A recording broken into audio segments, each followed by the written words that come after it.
Mas quando você estava lá, você ficava pensando, assim, eu tô sendo filmada o tempo todo, ou você consegue, de fato, esquecer e, assim, viver naturalmente? Eu falo assim, a gente lembra que está sendo filmado, o que eu acho que pega lá é que a gente não acha que tudo vai pro ar, entendeu? Você tem essa falsa sensação de que vai pro ar o ao vivo, a festa, os momentos que são mais marcantes. Esse dia a dia, meio que você não sei, eu não tinha, pelo menos, essa consciência de que, putz, tudo isso aqui alguém está assistindo. Sim. Pensava, o que acontecer aqui de mais legal, as pessoas vão ver. Né? Pensava meio pensamento de edição, não de pay-per-view, sabe? Entendi. Tipo, vai ser um compilado de coisas importantes daqui. Então, você se preocupa, assim, você fica mais tranquilo. Não é que você fica o tempo todo pensando, nossa, estão me filmando, né? Você lembra mais disso nas coisas tipo banho, trocar de roupa. Então, é uma função mais específica. Mas mesmo assim, várias vezes a gente tava lá de boa conversando, abria a toalha assim. Lembrava.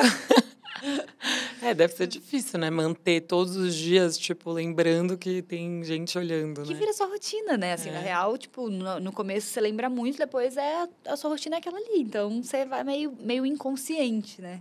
Mas aí, quando você foi, que você tinha acabado de se separar e tudo mais, você falou, agora é a hora, tal, você já tinha colocado na sua cabeça que você estava aberta para algum tipo de relacionamento? Ou você falou, não sei, como é que foi com a sua cabeça, assim, isso? Eu tava numa fase terrível, né? Eu fui bem sagitariana, assim. Falei, olha, gente, é o seguinte. Eu não queria beijar na boca, só que eu sei que isso vai acontecer. Você pensou falei isso? na entrevista, eu falei, eu sei que isso vai acontecer, então já vou até precaver minha hipocrisia aqui, porque eu acho super errado beijar na boca dentro de reality show, mas provavelmente farei. Que engraçado. Mas fui bem tranquila, bem aberta, assim, pra viver. Curiosamente, assim, até lá, né, eu nunca tinha falado sobre minha bissexualidade. Então, eu ia te perguntar isso também. Tipo, pra ninguém, assim. Mas nem pros seus pais? Não, pros meus pais sim, mas, tipo, publicamente não. Quem sabia eram os meus pais, algumas pessoas que eu já tinha me relacionado, né, nem todas, e uns amigos muito, muito próximos, assim, era uma coisa muito, muito minha.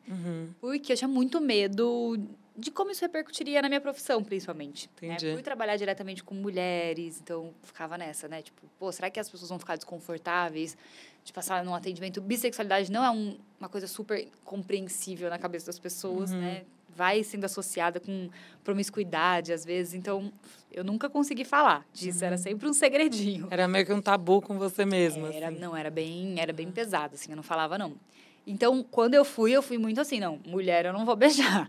Porque eu pensava que eu ia sair de lá e ia voltar pra minha vida normal, sabe? Pensei, tipo, vou sair de lá, vou ter mais seguidores. Vai ser uma experiência. Não, mas nem pensava, tipo, dá pra viver de internet. Eu nem sabia o que era isso, sabe? Pensava, não, vou sair de lá, eu vou voltar pro consultório, só que agora eu vou ter um monte de gente sabendo que eu sou médica, então eu vou ter um monte de paciente.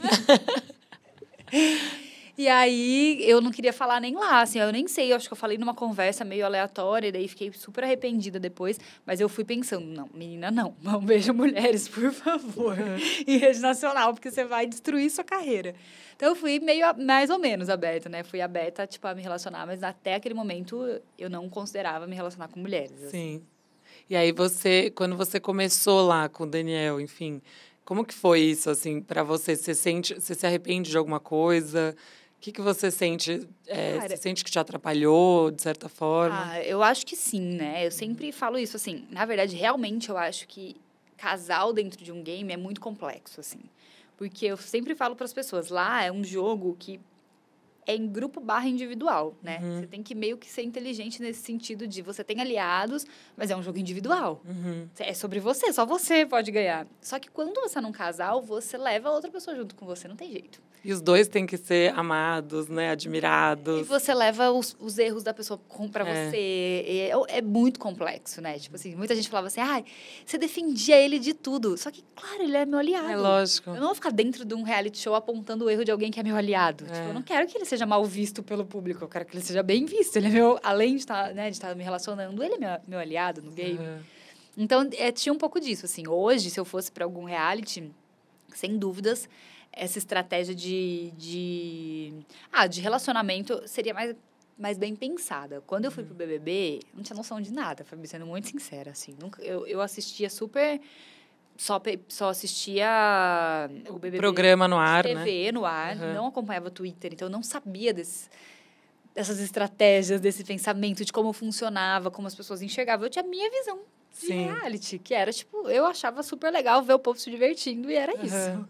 Então, quando eu fui, tudo que eu fiz foi muito coraçãozão mesmo, assim, sabe? Tava 100% você não tava calculando seus passos, né? Zero estratégico. Aí, tipo, aí tá o erro, sabe? Porque é um game, é muito bom que você vá traçando estratégias, ou entendendo, pelo menos, o que é legal dentro do jogo, sabe? Porque é isso, assim. Então, você pode ir coração também, só que você vai você vai Pode se levar dar mal, umas ali, você vai se dar mal. Você se expõe bastante, né? Se você não tem estratégia. Mas aí também tem essa coisa de... Tem gente que faz um casal, forma um casal que vira... Tipo, que isso dá força para os dois, né? Sim, então, sim. existe também esse outro lado. Tem muitos casais que, às vezes, ajudam um ao outro, né? Impulsiona, Isso. né? Dentro do reality. Exato. É uma caixinha de surpresa. Exato, é uma muito caixinha difícil de surpresa. controlar. É muito difícil de controlar. Eu hoje... Mas você percebeu isso lá ou você percebeu isso quando você saiu? Não, lá não. Tipo assim, lá pra mim, Você não real, tinha noção, não assim? tinha noção. Lá eu tava vivendo muito a parada, assim. Tipo, muito BBB. Então, pra mim, eu tava me divertindo nas festas, eu tava me divertindo nas provas. Eu conheci um monte de gente legal e era isso. Então, o que me faltou indo pro BBB foi... Eu fui muito pela experiência, muito mesmo, assim. Mais do que ganhar, mais de qualquer coisa, eu queria viver um reality show. Tipo, o que é ficar trancada numa casa, um experimento social doido desse?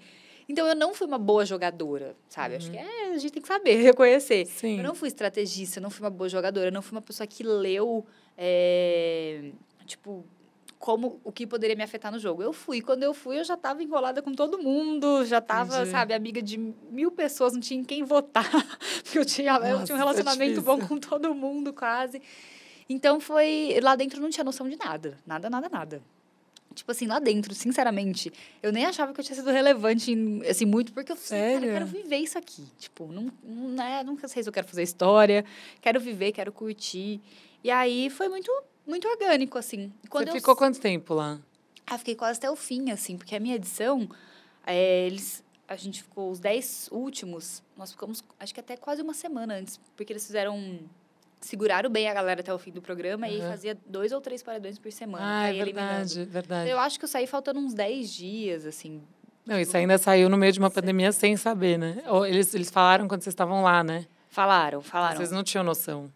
Não, gente, isso deve ter sido muito louco. Eu lembro do dia que eles falaram, eu lembro de ficar imaginando o que será que eles estão pensando, assim. Nossa, é muito doido. Todo mundo parado em casa. E eu lembro que várias vezes a gente estava lá dentro e a gente brincava assim, nossa, imagina a gente tá trancada aqui e acontece tipo um apocalipse lá fora. Olha a doideira, Vocês falavam isso? Acontece alguma coisa, só a gente tá vivo. Tipo, umas brincadeiras muito doidas, assim. E aí, quando falaram, teve um momento que a gente até achou que era a trollagem da produção com a gente, sabe? Porque, nossa. Será que eles não ficam escutando nossas teorias da conspiração e estão zoando a gente? Aí, quando foi um médico e tal, aí a gente falou, não, realmente, acho que é... Não, acho que é real. Acho que é real. E aí, era... Pra gente, a gente não tinha dimensão. Né? Tipo, porque nunca tinha vivido uma pandemia que as pessoas precisassem ficar trancadas em casa. Tipo, eu não tinha essa referência mental, nem como médica. Sim. Então, quando eu saí, foi tipo... É novo para todo mundo, né? Absolutamente todo mundo. Você tá vendo a edição de agora? Tô vendo. E o que você achou da história do Gabriel com a Bruna? Cara, eu acho assim, rolou ali muita coisa complexa, muita coisa errada. O Gabriel é um cara novo, que tem bastante coisa para aprender. Só que quando você está em rede nacional, isso tudo é super amplificado, né? Não acho que ele é uma pessoa que, nossa, aqui fora não tem chance nenhuma dele aprender. Não, tipo, acho que só que você está em rede nacional, você vai servir de exemplo, né? Então, é tudo amplificado. Então, acho que, assim, foi justo ele ter sido eliminado. Para a Bruna, foi bom, porque ela, acho que tem potencial agora de seguir o jogo dela só, sim. Né? Sem carregar só essa narrativa com ela, porque senão ela ia ficar presa nessa narrativa até o fim do programa. Salvaram ela, né, de certa forma. Sim, bastante. No sentido de, tipo... Porque o problema do game é, assim, uma narrativa que é única, ela ia ficar chata também. E ela ia arrastar essa narrativa com o Gabriel muito tempo, se ele não saísse. Né? Eles iam ficar nessas coisas ali, né, de vai e volta e etc.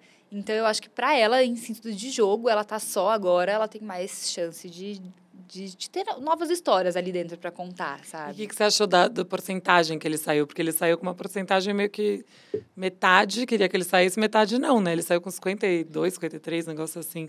Eu vou te dizer que eu achei baixa, sendo muito sincera. Também? Eu sou super contra a cultura de cancelamento no sentido de, tipo, eu não acho que a gente tem que massacrar ninguém e não dar a oportunidade de ninguém melhorar. Evoluir, né? Mas, quando eu olho, tipo, ano passado, Jade saiu com sei lá quantos % por nada, não fez nada. Jogou, o povo não gostou do jogo dela, rejeição.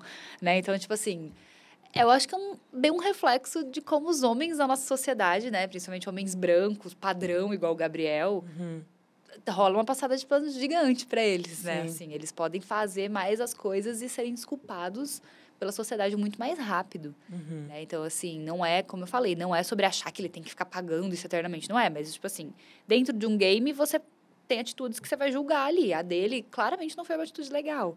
E ele saiu com uma aprovação até bem maior do que pessoas que não fizeram nada. Também achei. Eu fiquei impressionada com isso, na verdade. Mas é isso, representa um pouco a nossa sociedade mesmo. Representa muito, né? Ele é um cara bonito, ele é um homem branco. Então, assim, infelizmente, a realidade é que as pessoas tendem a desculpar, a colocar ele, ele é um menino, ele não sei o quê. Sim, tudo isso não deixa de ser verdade. Ele tem muita coisa para aprender ainda na vida. Só que ali a gente estava analisando uma coisa isolada. Sim. E não foi proporcional, pelo menos não comparando com o que aconteceu em outras edições, né? Sim, total. E você mantém contato com o pessoal? Mantenho. Vocês ficaram amigos de verdade, assim. Sim. Nossa edição a gente ficou muito unido no pós, assim. Acho que foi um pós bem complexo pela pandemia, né? E pelo... Foi a primeira edição, acho que teve bastante cancelamento, assim, na internet.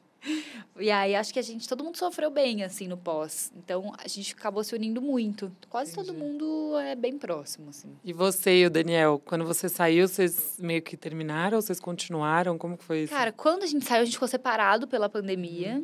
E a gente se falava muito, se encontrava muito. Só que a gente foi entendendo que aquilo ali não era o que eu acho hoje, né? Assim, eu já falei isso com o Dani várias vezes. Eu tenho um amor por ele, mas não era uma coisa de casal. Entendi. Tanto que lá dentro, a gente nem era um casal, né? Super cheio de, né? Era um rolê muito... O Dani, ele é uma pessoa que tem uma energia muito gostosa, muito maravilhosa. Ele é uma pessoa do bem, com todos os atropelos dele, perdas de estaleca, que, né, depois ele descobriu o TDAH, tem outras coisas por trás. Entendi. Ele é um cara muito do bem. Então, ele foi uma pessoa que, assim, eu falo que, tipo, eu me aproximei muito dele porque ele energeticamente me supria de uma maneira muito boa, sabe? Ele trocava muita coisa boa comigo ali. E aqui fora a gente foi entendendo que, cara, esse sentimento de casal não era a coisa mais forte entre nós. Era uma amizade profunda, vai. A gente se gostava assim. muito, mas a gente foi percebendo que não tinha, sabe? Essa coisa do tipo, amor da vida e vamos viver como casal. Então, foi muito natural, assim. Não foi um rolê nem sofrido pros dois. A gente continuou a amizade, a gente se via, a gente se encontrava, a gente conversava. E a gente foi entendendo nossos caminhos, assim. Entendi. E foi muito bom, porque o Dani também foi uma pessoa que expressou publicamente a primeira vez a sexualidade dele no Big Brother. Ele chegou a falar lá dentro? Chegou. Entendi. E que eu acho que nunca tinha vivido também intensamente isso, assim como eu. Então, acho que foi muito importante para os dois também esse carinho e entender que, cara, acho que a gente tem outras coisas para viver aqui, sabe? Que finalmente chegou o momento dos dois explorarem coisas que precisam explorar. Então, ficou isso. A gente é super amigos, tá super bem. Até hoje? Super. Nossa, minha família ama o Daniel. Ele vem para São Paulo, acho que ele vê minha mãe antes que qualquer coisa. Assim. Gente, que fofo. Então, ficou super bem, super de boa, mas realmente não era um rolê... Lá dentro, sendo muito sincera, assim... eu já entendia que seria muito difícil a gente se relacionar aqui fora. A gente é muito diferente mesmo, né? Pra ter um relacionamento de homem e mulher, a gente era muito diferente. Sim. Fases de vida também. Tipo assim, eu nunca na vida tive me relacionado com alguém mais novo que eu, tão mais novo que eu. Era mais uma coisa que eu falei, vou viver, tô aqui, aventura, né? já tá lá, se entregou. Vamos ver. Vamos ver o que vai sair disso. Mas eu já olhava e pensava, cara, eu sou muito... Assim, eu vivi muita coisa... a mais, né, ainda que ele, assim, ele tem muita coisa para viver. Eu já tinha sido casada, divorciada, já era formada, trabalhando há anos como médica. E ele estava ali vivendo, explorando o mundo ainda. E talvez o que me atraiu nele nesse momento foi justamente esse frescor de pessoas que estão descobrindo o mundo que a gente vai perdendo, né? Sim, total. Tipo, conforme a gente vai ficando engessada na nossa profissão, engessada nas coisas que a gente vive, às vezes a gente perde essa visão da vida como, tipo, possibilidades e se der tudo errado a gente recomeça. E ele tinha muito isso. Então, acho que o que me atraiu foi bem a sagitariana, assim, bem aquela pessoa, tipo, caraca, ele é muito aventureiro, queria sentir mais disso na minha vida, sabe? Sim. Então, foi muito isso, assim, foi uma conexão muito legal, acho que a gente se entendeu super bem. E depois foi muito natural. Foi, tipo, zero problemático. Foi uma Teve briga, desentendimento, nada. A gente super foi conversando, foi entendendo, foi tentando. E uma hora a gente falou, tipo... A gente nunca... Desde que a gente saiu, a gente até ficou algumas vezes depois juntos. Mas a gente sempre deixou aberto. Tipo, você faz o que você quiser, eu faço o que eu quiser.